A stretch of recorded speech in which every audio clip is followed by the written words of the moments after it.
इधर गाजा में सीजफायर टूटने के बाद से अमेरिका में खलबली मच गई है, क्योंकि गाजा में युद्ध रुकवाने का श्रेय ट्रंप ने ही लिया था। अब इजरायल में अपने 2 दूत को भेजने के बाद ट्रंप ने उपराष्ट्रपति को नेतन्याहू से बात करने के लिए भेजा है। ट्रंप की कोशिश है कि गाजा में सीजफायर को लागू किया जाए। इसका असर भी हो रहा है। गाजा में इजरायल ने हमले रोक दिए हैं। सेना के नियंत्रण वाले इलाकों को पीले बैरिकेड से घेरा जा रहा है। देखिए आप। गाजा में सीजफायर हुआ था। ट्रंप ने इसे अपनी बड़ी कामयाबी कहा था, लेकिन अंजाम क्या हुआ ये दुनिया देख रही है।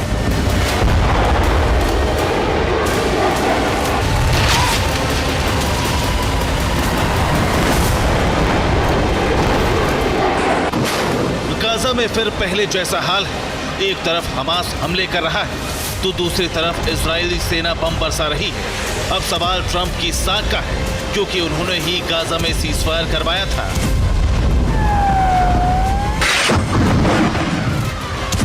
यही वजह है कि गाजा में धमाकों की शुरुआत के साथ ही अमेरिका में खलबली मच गई। उपराष्ट्रपति जेडी वेंस पत्नी उषा वेंस के साथ इजरायल गए। विटकॉफ और ट्रंप के दामाद कुशनर पहले से इजरायल में हैं। इजरायल में गाजा सीजफायर पर बात की जा रही है। ट्रंप हमास पर लगातार अलग अलग तरह से प्रतिक्रिया दे रहे हैं, लेकिन सबसे अहम यह है कि ट्रंप ने कहा है कि हमास ने सीजफायर का उल्लंघन नहीं किया है।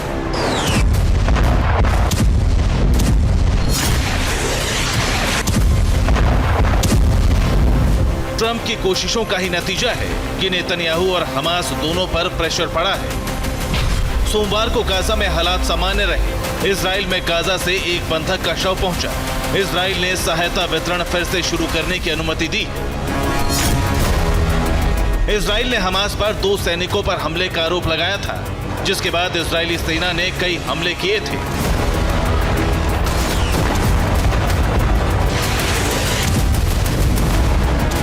लेकिन बाद में इजरायल ने कहा कि युद्ध विराम को लागू करने की कोशिश हो रही है। इजरायल अब गाजा में अपने सैन्य नियंत्रण वाले इलाकों में पीले रंग के बैरिकेड लगा रहा है।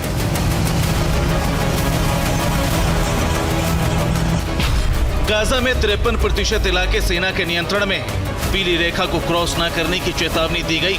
पीली रेखा क्रॉस करने वाले को सेना गोली मार सकती है।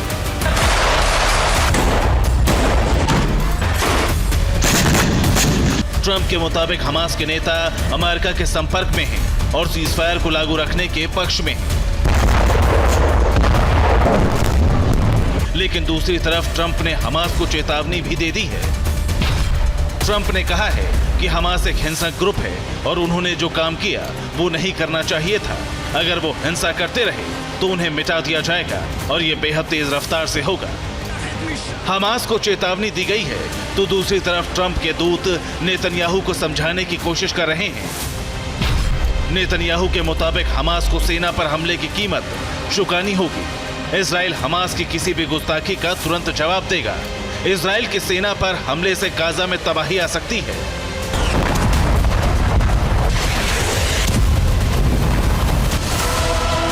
सीजफायर टूटने को लेकर 2 और दावे किए जा रहे हैं। माना जा रहा है कि नेतन्याहू और ट्रंप ने बंधकों को छुड़ाने के लिए सीजफायर का प्लान बनाया। अब इजरायल के सभी बंधक रिहा हो चुके हैं और यह साफ हो चुका है कि इजरायल का एक भी बंधक अब गाजा में जिंदा नहीं है। ऐसे में माना जा रहा है कि अब हमास के सफाई का मिशन शुरू हो सकता है, जबकि दूसरी वजह नेतन्याहू को माना जा रहा है।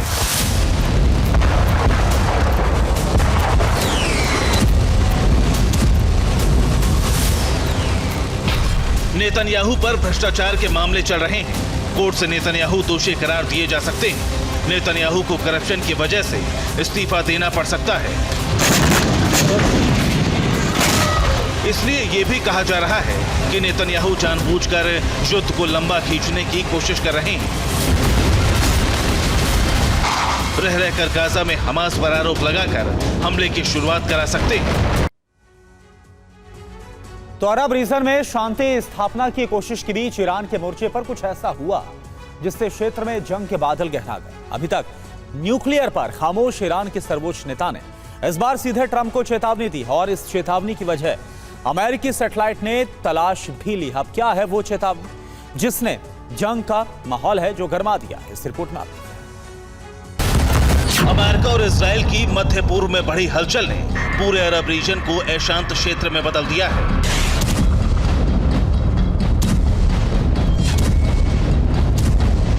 हमास, हिजबुल्लाह और हूती के खिलाफ कार्रवाई के बीच ईरान पर अमेरिका और इजराइल के हमलों ने ऐसी स्थिति बना दी है जिसमें शांति की कल्पना भी बेमानी साबित हो रही है। और अब इस कल्पना को साकार रूप देने वाली है ईरान के सुप्रीम लीडर की चेतावनी।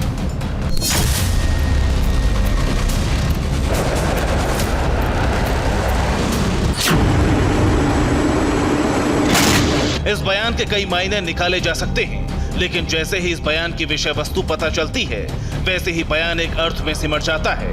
अर्थ ये है कि इजराइल और अमेरिका के हमले हुए तो ईरान मिसाइलों से कहर बरपाएगा।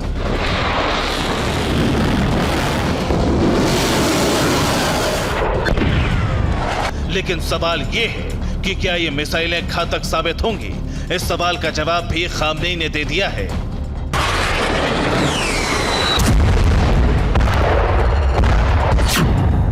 उनके मुताबिक ट्रंप ने कहा कि ईरान की परमाणु क्षमता नष्ट हो गई है। ट्रंप ये बात दुनिया के सामने बड़े गर्व से कहते हैं। अच्छा है, ट्रंप को ऐसे ही सपने देखते रहने चाहिए।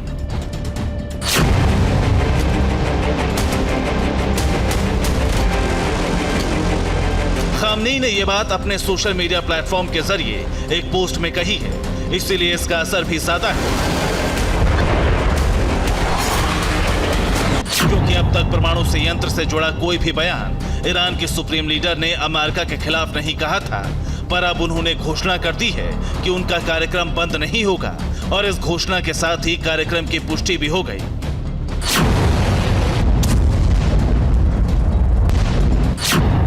ये सैटेलाइट के जरिए ली गई ईरान के तालेगान 2 न्यूक्लियर स्थल की एक तस्वीर है, वो ठिकाना जिस पर इजराइल ने हमला किया था। लेकिन तस्वीर बता रही है कि इसका पुनर्निर्माण शुरू कर दिया गया है, जिसमें एक मुख्य धातुगत संरचना है। इसके अलावा 2 संरचना शाफ्ट और एंट्री की है और संरचना के ठीक सामने भी वाटर स्टोरेज भी कवर किया गया है।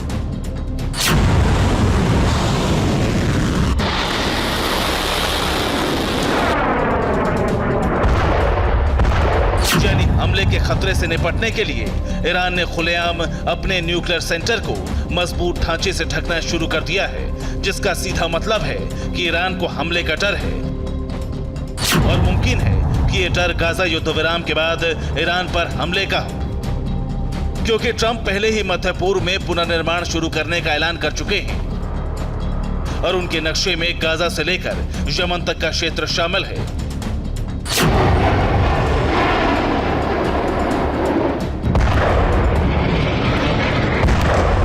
जो बताता है कि गाजा में युद्ध विराम तो होगा, लेकिन इसके बाद ईरान की तबाही का मिशन भी शुरू हो जाएगा, जिसकी भूमिका इजराइल के प्रधानमंत्री नेतन्याहू ने बना दी है।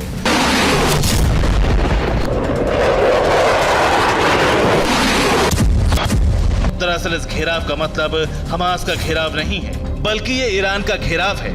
इसीलिए ईरान के सर्वोच्च नेता को खुद सामने आकर बयान जारी करना पड़ा, वो बयान जिसने अमेरिका समर्थित दुनिया में खलबली मचा दी है, जिसका प्रमाण है आईएए के प्रमुख का बयान।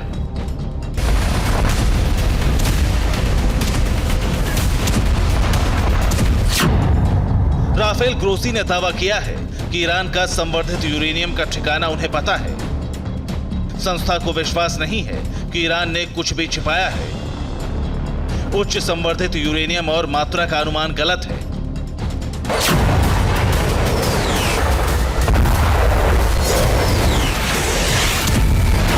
इसी बयान पर ईरान का मानना है कि ईरान का बचाव नहीं बल्कि इजराइल और अमेरिका के लिए दिया गया एक संकेत है। ये बताया गया है कि ईरान के पास हथियार ग्रेड का यूरेनियम नहीं है और ईरान पर अमेरिका या इजराइल अगर कोई एक्शन लेना चाहता है तो ले सकता है, और अगर ये सच है तो फिर ईरान पर जल्द ही हमले की आशंका है।